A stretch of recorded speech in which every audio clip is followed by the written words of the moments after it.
পুরুষের শেষ বয়সের ভালোবাসা প্রয়োজন নাকি ভণ্ডামি? পুরুষ ভালোবাসতে শেখে না, পুরুষ আটকায়। আর এই আটকে পড়াটা শুরু হয় ঠিক তখন যখন পৃথিবীর আর কোনো পথ তার জন্য খোলা থাকে না। যৌবনের তেজ, অহংকার আর ক্ষমতার দম্ভ যখন বার্ধক্যের শীতল স্রোতে ভেসে যায়, তখন পুরুষের হুঁশ ফিরে। কিন্তু সেটা কি ভালোবাসা, নাকি নিজের অসহায়ত্বের কাছে এক নির্লজ্জ আত্মসম্পন্ন? প্রতিটি পুরুষের চরিত্র একরকম নয়। এই কথাগুলো শুধু সেই পুরুষদের জন্য যারা যৌবনে স্ত্রীকে কেয়ার বা ভালোবাসা দেখাতে ব্যর্থ হয়েছেন। যেই পুরুষ যৌবনে স্ত্রীর হাতে 10 টাকা তুলে দিতে হাজারবার ভাবত, যার কাছে স্ত্রীর একটা শখ পূরণ করার চেয়েও সামাজিক প্রতিষ্ঠা অনেক বড় ছিল, সেই পুরুষই বৃদ্ধ বয়সে স্ত্রীর নামে বাড়ি ফ্ল্যাট লিখে দেয়, পোস্ট অফিসের মোটা অঙ্কের টাকা বা পেনশনের সমস্ত অধিকার তুলে দেয় সেই নারীর হাতে, যাকে সে একদিন নিজের সম্পদের সামান্য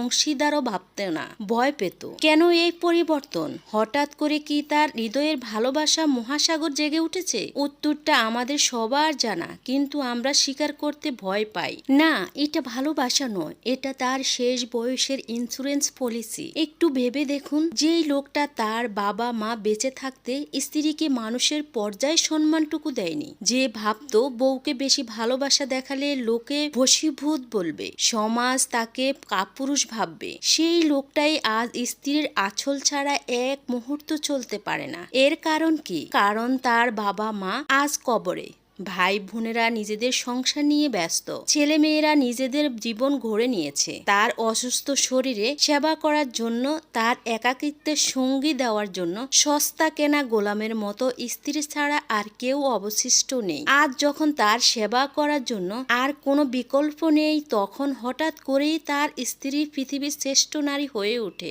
এই হঠাৎ জেগে ওঠা প্রেম কি ভণ্ডামি নয়? প্রশ্ন হলো, যেই নারীর যৌবনের প্রতিটা দিন কেটেছে স্বামীর অবহেলায়, যার একটা শাড়ি বা সামান্য আবদার পূরণ করতে রাতের পর রাত চোখের জলে বালিশ ভেজাতে হয়েছে, সেই নারী বৃদ্ধ বয়সে স্বামীর দেওয়া এই বিপুল সম্পদ দিয়ে কি করবে? এই টাকা কি তার হারিয়ে যাওয়া যৌবন ফিরিয়ে দেবে? তার মনের গভীর ক্ষতগুলো কি মুছে ফেলতে পারবে? যে সময়ে তার সামান্য ভালোবাসা আর সম্মানের প্রয়োজন ছিল, তখন তো স্বামী তাকে পায়ের নিচে দাবিয়ে রেখেছিল।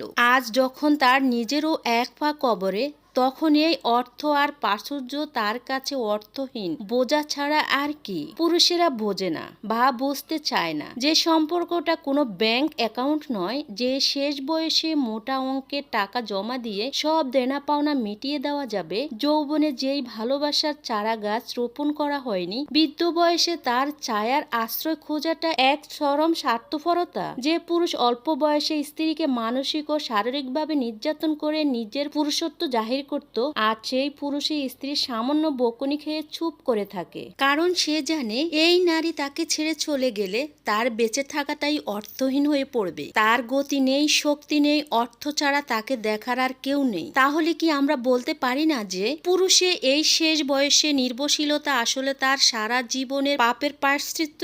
এটা কি সেই কর্মফল যা সে নিজের হাতে তৈরি করেছে?